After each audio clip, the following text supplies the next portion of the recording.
My parents told me to forgive my abuser, because he's family. So I moved out, changed my name, and they found out through my autobiography. I'm a 28-year-old guy, and for most of my life, I was told to be quiet about things that made our family look bad. We were the kind of family people envied from the outside. Matching outfits at church, choreographed smiles at every holiday, and family photos that looked like magazine ads. My mom used to say, "We don't air dirty laundry, we bleach it." And I believed that for a long time. I was the middle child, the quiet one. My sister, Brooke, was the academic star. Jared, my cousin, was the golden boy. Not by blood exactly, but it didn't matter. My parents took him in after his mom died. He was funny, charismatic, got good grades. Everyone adored him. To the outside world, we were perfect. But inside our house, there were rules you didn't question. You don't talk back. You don't embarrass the family. You don't stir the pot. And most importantly, you never talk about Jared. Not in a bad way. Ever. I remember once, during dinner, I accidentally mentioned that Jared had skipped school. Just a passing comment. My dad's fork froze midair. My mom gave me that sharp, warning smile, the kind that looks loving to everyone else but feels like a knife under the table. Later that night, she came into my room, closed the door, and said, "Sweetheart, you need to learn that some things are better left unsaid. Don't be ungrateful. Jared's family." And that was always the answer, wasn't it? Jared's family, but what they never asked, what no one ever asked, was why I flinched every time Jared walked into the room. Why my whole body would stiffen when I heard his laugh echo from the hallway. No one ever noticed. Or maybe they did, and chose not to ask. I was 13 the first time it happened. It was a long weekend. Mom and Dad were going out of town for a marriage retreat the church was hosting. Brooke was at a sleepover. That left me and Jared alone. He was 17 then, already taller than most adults, with that easy charm that made people drop their guard around him. We'd always shared a room when he stayed over. I didn't question it. That night, we were watching movies in the dark. He handed me a soda, joked about my baby hands not being able to open the can, and laughed when it fizzed all over my shirt. "Take it off," he said casually. "Don't want to get cold." I remember feeling uncomfortable, like something shifted in the air. His tone changed. I won't describe the rest. I've tried erasing it for years, but it always finds its way back in my dreams, in certain smells, in how I freeze when someone walks too close behind me. Afterward, I just sat there silent, staring at the TV that was still playing but made no sense. He threw a blanket at me and said, "Don't act weird. This is just what guys do. It's no big deal." I couldn't sleep that night. I laid in bed, fists clenched under the covers, heart pounding so loud I thought I'd choke on it. The next morning, I told my mom something had happened. I didn't even have the words. Just stammered something about Jared making me uncomfortable. She stared at me for a long time. Then, with a soft voice that made my skin crawl, she said, "Sweetheart, don't say things like that. You'll ruin his life. He's family." And just like that, it was over. Not the trauma, just the conversation. I learned what silence costs that day, and it wasn't the last time I'd pay for it. After that night, something in me changed. Quietly but permanently, I stopped laughing at jokes. I stopped raising my hand in class. I stopped trying to be seen. Because every time I opened my mouth, I could still hear my mother's voice. "You'll ruin his life." Jared never touched me again. Maybe he didn't have to. Just being around him was enough to make my stomach twist. He became a constant shadow. There at birthdays, holidays, Sunday dinners, smiling like nothing had ever happened. Like I didn't go numb every time he patted my back or sat beside me on the couch. At Thanksgiving, he gave a toast about the importance of family. My dad clapped the loudest. I tried therapy once. The school counselor noticed I was zoning out in class and called me in. I told her I was just tired, but something slipped out, just a hint of what happened. She asked if she could call my parents. I begged her not to. She did anyway. That night, my dad pulled me aside and said, "You think dragging your family's name through the mud is going to help you? What do you want? Attention? Sympathy? You're a man. Real men move on, so I did. Or at least I tried. I buried it deep, where no one could reach it. I told myself maybe it wasn't that bad. Maybe I misunderstood. Maybe it was normal. Jared was charming. Everyone loved him. He couldn't be what I remembered, right? But I still flinched when he laughed. Still froze when someone knocked on my bedroom door. Still sat in the back row of church even when my family sat in the front. I became the quiet son, the agreeable one, the one who didn't cause trouble. Because in our family, truth caused trouble, and I was tired of being the problem. But the truth was still there, waiting for the day I'd finally stop pretending. By the time I turned 19, I had become a professional at pretending I didn't hate holidays, pretending Jared was just another cousin, pretending my parents were good people who didn't choose silence over their own son's pain. But everything unraveled at a cousin's wedding. Jared was there, of course, buzzed from the open bar, louder than usual, soaking up attention like always. I tried to avoid him, stuck to the corners, chatted with distant relatives. But it didn't matter. He found me near the coat check, alone, cornered. "You still mad about that night?" He slurred. "Come on, man. You were into it." That sentence was a thunderclap. Years of silence shattered in one moment. I shoved him. Hard. Not enough to knock him down, but enough to wipe the smirk off his face. He laughed and called me sensitive before walking away like nothing had happened. I didn't sleep that night. I just kept hearing his voice. "You were into it." Over and over. The next day, I sat my parents down. My hands were shaking. My voice cracked. I told them what he said. Told them I couldn't live like this anymore. I wanted him out of my life. Out of our family. And do you know what my mother said? She looked at me, tears in her eyes, hand over her chest like she was the victim, and said, "We all make mistakes, honey. You're not perfect either. Not perfect." Like I had done something even close to what Jared did. My father just stared at the floor. Didn't say a word. I realized then. It wasn't that they didn't believe me. It was that they did. And they chose him anyway. That's when the pretending stopped. And the planning began. After that conversation, I stopped trying to fix things. Something inside me just shut off. I started working double shifts at the auto shop, saving every dollar I could.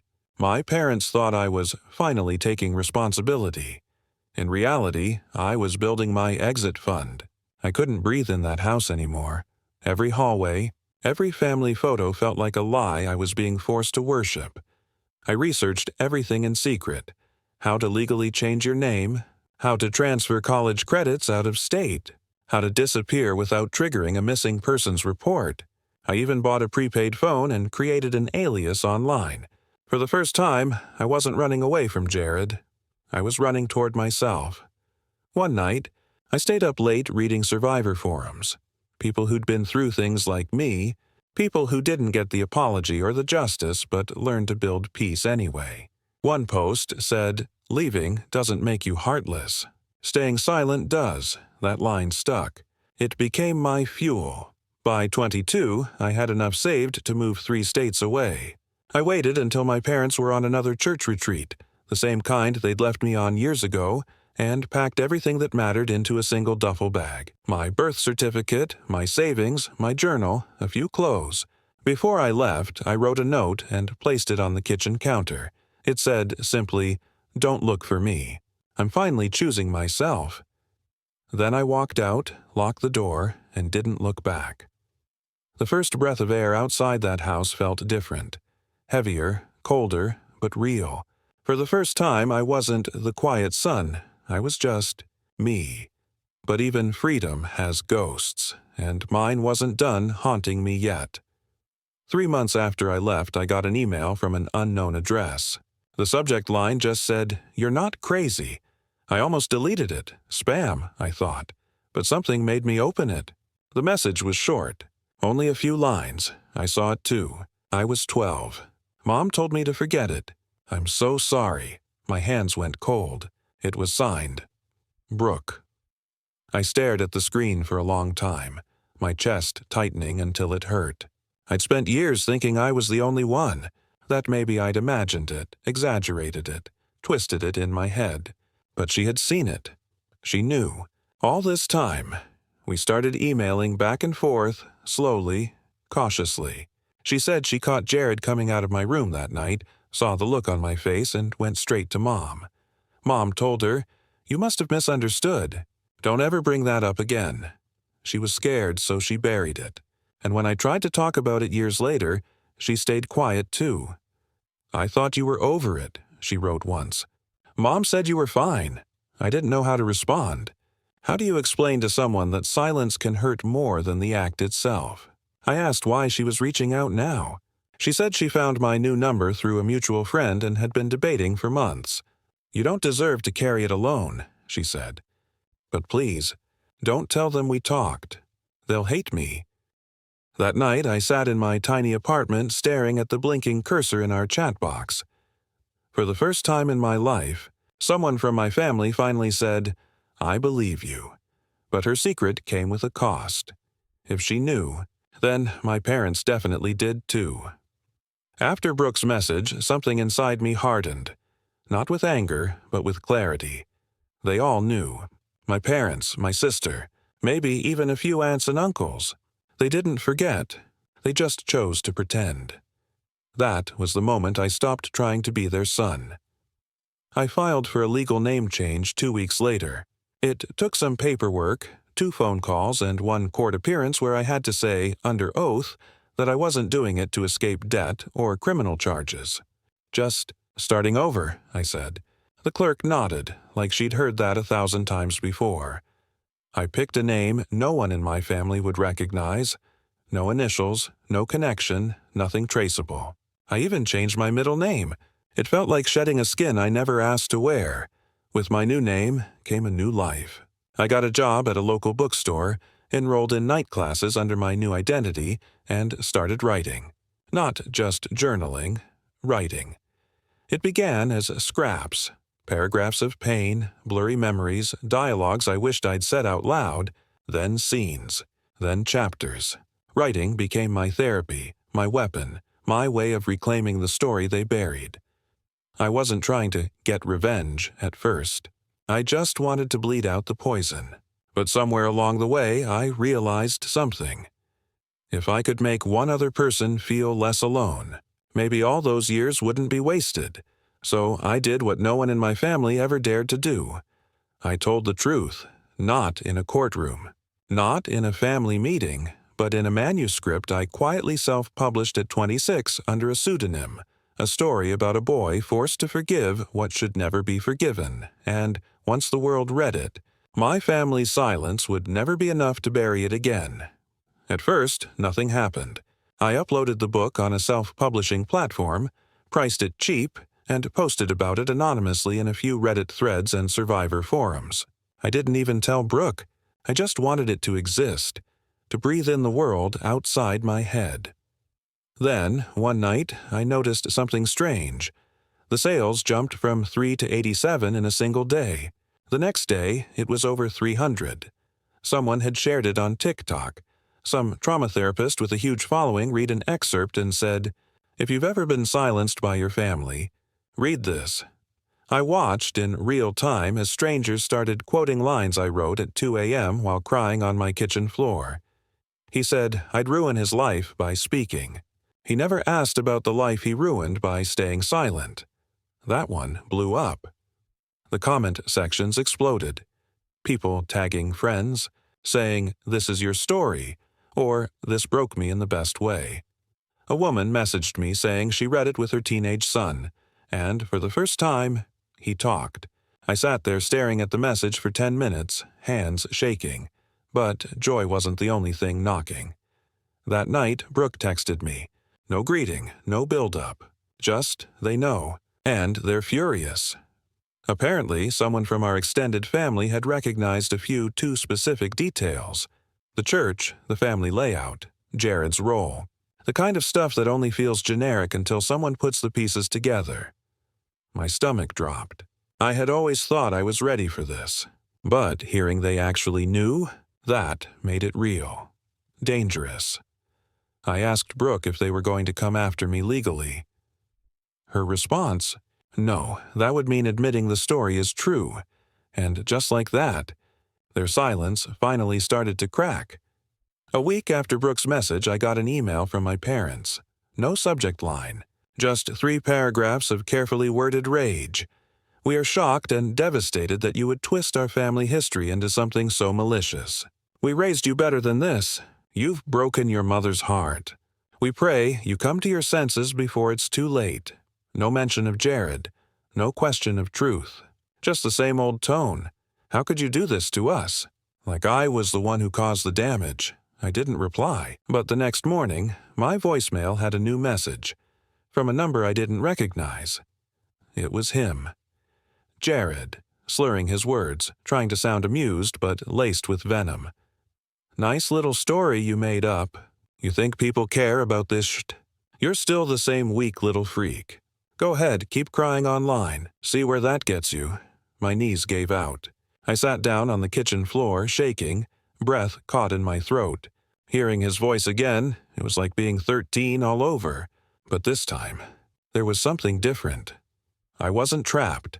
I wasn't under their roof, in their home, playing by their rules. I deleted the voicemail and called Brooke. She was crying before I even said hello. "They're tearing the family apart," she said.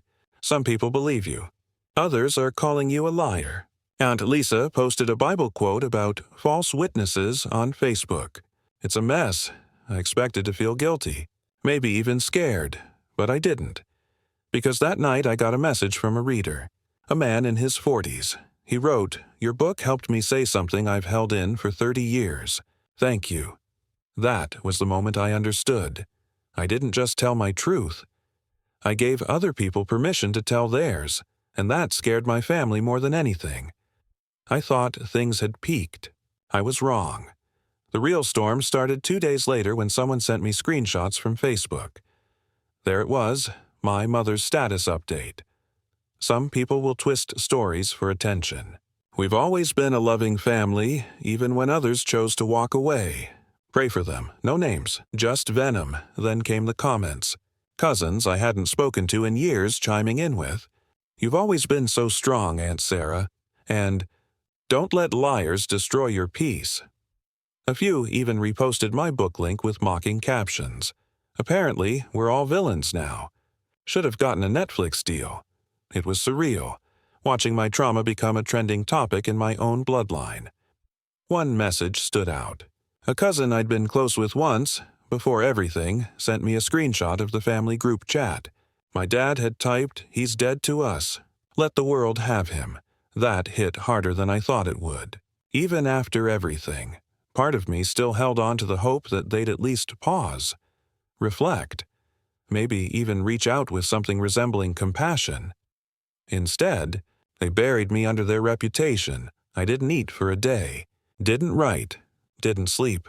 I just laid on the floor of my apartment, lights off, phone flipped face down. This was my rock bottom. Not because of what they said, but because it finally sank in. They were never going to be the family I needed. But something happened the next morning. I opened the manuscript on my laptop, stared at the final line, and thought, this isn't the end. Not yet, so I wrote a new chapter, not for them. For me. For that 13-year-old kid who was told to shut up and smile. The chapter was called A Letter to the Boy They Silenced. I wrote the entire thing in one sitting. No edits. No second guessing. Just raw, unfiltered truth pouring out faster than I could type. It wasn't polished. It wasn't pretty. But it was honest. The chapter opened like this. To the boy who flinched when the door creaked open, I'm sorry no one protected you. I wrote to him like he was sitting across from me. I told him how strong he was for surviving, how it wasn't his fault, how silence isn't peace and obedience isn't healing. I told him what our parents wouldn't, what our church refused to, what Jared never will. You were never the problem. You were just the only one brave enough to feel the pain. By the time I finished, my keyboard was soaked and my hands were shaking. I updated the book that night, added the chapter as an epilogue and reposted it with a quiet note. Now complete. The response was immediate. People who had already read it messaged me saying they reread the entire thing with new eyes. Survivors called the letter a bomb, a mirror, a scream they never got to voice. One person said they printed it out and taped it to their bathroom mirror. I didn't feel proud. I felt whole, like I had finally said the thing I'd been aching to say for 15 years. My parents didn't respond. Jared stayed silent. Brooke texted. I sobbed the whole way through. For once, I wasn't writing to be heard. I was writing because I had something worth saying, and now that it was out there, I didn't need their apology. I had written my own piece into existence. 6 months later, I got invited to a small book event in a neighboring city.